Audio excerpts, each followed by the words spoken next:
আমি জেরা করছি তার কারণ তটিনী আমাকে ফোন করেছে, আর তটিনীর সাথে যা যা ঘটেছে সেটা আমরা সবাই শুনেছি। শিবপ্রসাদ যদি ওর বুদ্ধিমত্তার পরিচয় না দিত আজকে, তাহলে তটিনীর কাছে কি হতো আমি ভাবতেও পারছি না। বারবার বারবার এসব কি হচ্ছে? এই ক্রিমিনালের ছেলের সাথে আমার বোনের বিয়ে হয়েছে, ওনার ছেলে আমাদের বাড়ির জামাই হয়েছে। এই লোকটা একটা ক্রিমিনাল। তুমি কিন্তু লিমিট ক্রস করে যাচ্ছ। তার জন্য আমি ক্ষমা চাইছি। আপনি আপনার পুত্রবধূকে নিয়ে বাড়ি চলে যান।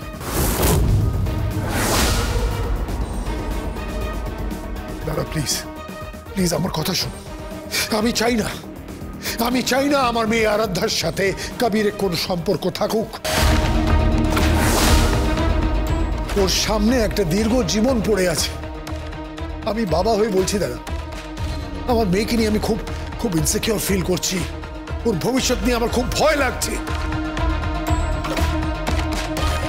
ওর ভবিষ্যৎ নিয়ে আমার খুব চিন্তা হচ্ছে দাদা। প্লিজ আমি ওকে পাঠাবো না। ওনার ছেলে জেলে হবে না, কিচ্ছু হবে না জি।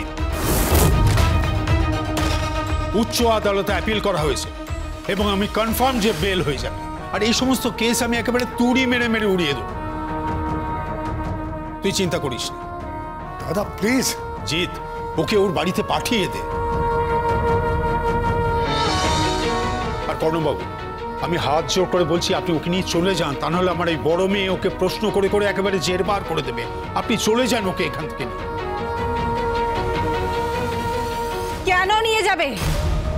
ও কি করেছে সেটা জানা দরকার, কি হয়েছে সেটা জানা দরকার। আমি সবটা জানি মা, আমি সবটা জানি। তটিনী আমাকে ফোন করে সব বলেছে। এরা একটা ছোট্ট সংসারকে ছাড়খাড় করে দিতে চাইছে মা।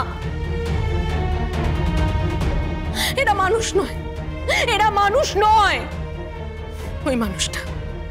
ওই মানুষটা আমি আপনাকে বলে রাখলাম, আপনার কিন্তু সামনে অনেক বড় বিপদ আসছে। ট্যাফু করার সময় পাবেন না আপনি, কেউ আপনাকে সাহায্য পর্যন্ত করবে না। আপনার ভবিষ্যৎ গড়াদের পেছনে থাকবে।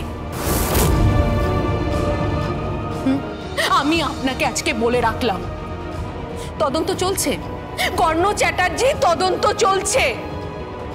আজকে তোমরা বুঝতে পারছো না, কারণ আজকে বাড়িতে নিউজ পেপার আসেনি। কালকে যখন খবরের কাগজটা বাড়িতে আসবে তখন তোমরা বুঝতে পারবে ন্যাশনাল সিকিউরিটির প্রশ্ন উঠে গেছে। আর আই এম শিওর এই তদন্তে কর্ণ চ্যাটার্জির নাম আসবে। আই এম শিওর এই তদন্তে জিৎ মুখার্জির নাম আসবে।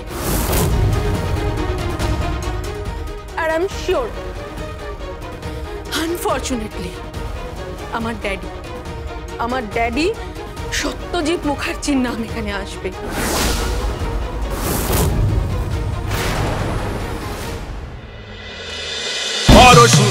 পরশুরাম আজকের নায়ক, সোম থেকে রবি প্রতিদিন রাত ৮টায় স্টার জলসায় ও জিও হটস্টারে।